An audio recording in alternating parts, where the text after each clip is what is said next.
Assalamualaikum warahmatullahi wabarakatuh. Hari ini kita akan belajar di tema 3, makanan sehat, subtema 1, bagaimana tubuh mengolah makanan di kelas 5. Perkenalkan, saya Dini Ayu Pradita, saya guru di SD Negeri Kalengen 01. Kita akan belajar mengenai sistem pencernaan makanan pada hewan ruminansia. Apakah kalian tahu apa itu hewan ruminansia?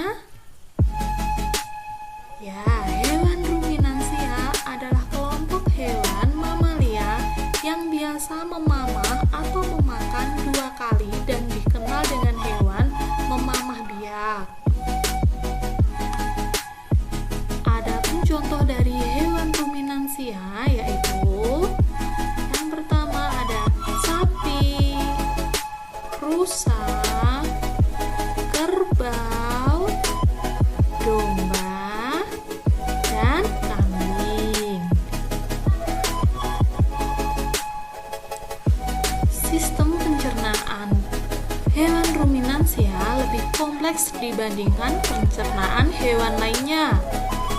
Pada hewan ruminansia terdapat 4 bagian lambung dan fungsi yang spesifik. Selain itu, pencernaan makanan pada hewan ruminansia dibantu oleh beberapa mikrob atau bakteri dan protozoa. Mikrob tersebut dapat membantu mencerna rumput. Selanjutnya yaitu mekanisme pencernaan makanan pada hewan ruminansia. Makanan hewan ruminansia adalah rumput. Kita contohkan pada hewan sapi. Di dalam mulut terdapat organ-organ pencernaan seperti berikut. Yang pertama yaitu gigi. Gigi sapi tersusun dari gigi seri yang berguna untuk memotong makanan dan gigi geraham untuk mengunyah makanan.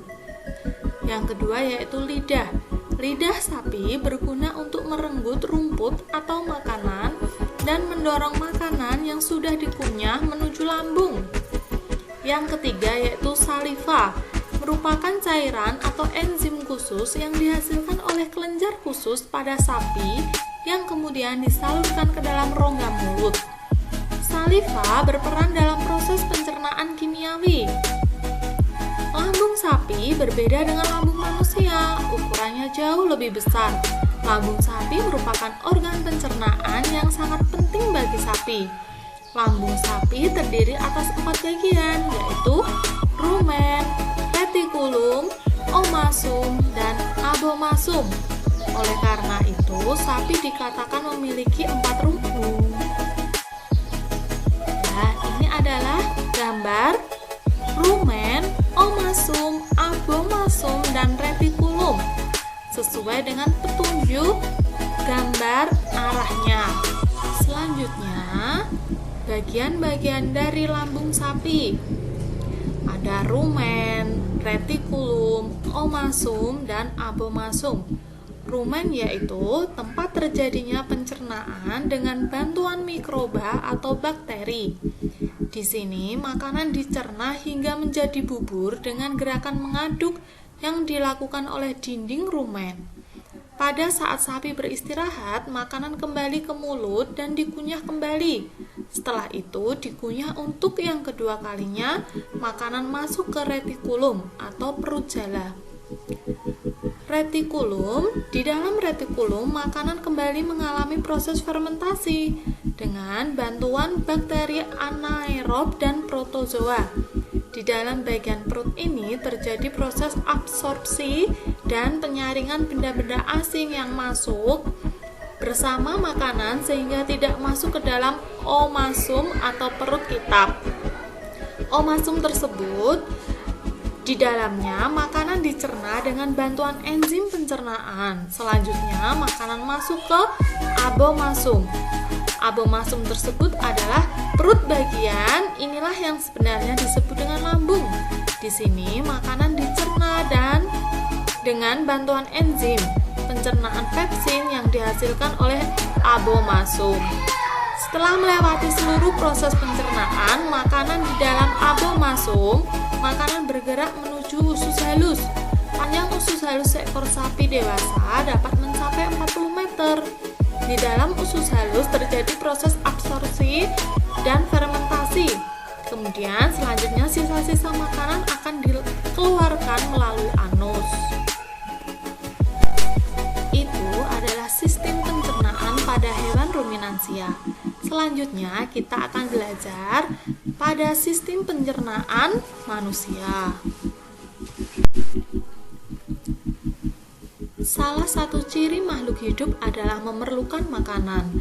Makanan yang telah dimakan akan diuraikan dalam sistem pencernaan menjadi sumber energi, komponen penyusun sel dan jaringan, serta nutrisi yang dibutuhkan oleh tubuh. Sistem pencernaan merupakan salah satu sistem kompleks yang terdapat dalam tubuh kita. Setelah mempelajari sistem pencernaan pada hewan sapi atau hewan ruminansia, sekarang perhatikan sistem pencernaan pada manusia seperti gambar berikut di bawah ini.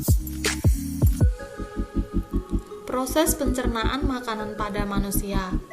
Kalian dapat melihatnya di slide ini.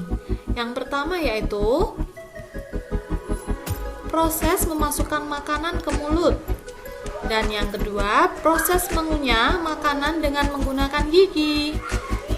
Ketiga, proses menelan makanan di kerongkongan. Keempat, proses memecahkan makanan dari zat yang kompleks menjadi molekul-molekul yang lebih sederhana dengan bantuan enzim yang ada di lambung. Yang kelima, proses penyerapan sari-sari makanan yang terjadi di usus halus. Yang keenam, proses pengeluaran sisa-sisa makanan yang sudah tidak diperlukan oleh tubuh melalui organ anus. Sekarang kita akan belajar mengenai fungsi-fungsinya. Yang pertama yaitu mulut. Fungsi utama mulut adalah untuk menghancurkan sehingga ukuran lebih kecil-kecil. Yang dimaksud adalah ukuran makanan. Yang kedua, kerongkongan. Fungsi kerongkongan yaitu memindahkan makanan dari mulut ke lambung. Kerongkongan dapat melakukan peristaltik. Yang ketiga, lambung. Lambung berfungsi untuk memecah makanan dan mencampurnya dengan asam dan enzim. Kemudian, usus halus. Usus halus berfungsi menyerap sebagian besar nutrisi yang ada dalam makanan. Dan selanjutnya usus besar menyerap air dari fases. Selanjutnya anus. Anus berfungsi mengeluarkan fases. Itulah sistem pencernaan makanan pada manusia. Nah, sekian pembelajaran kita hari ini. Semoga bermanfaat. Wassalamualaikum warahmatullahi wabarakatuh.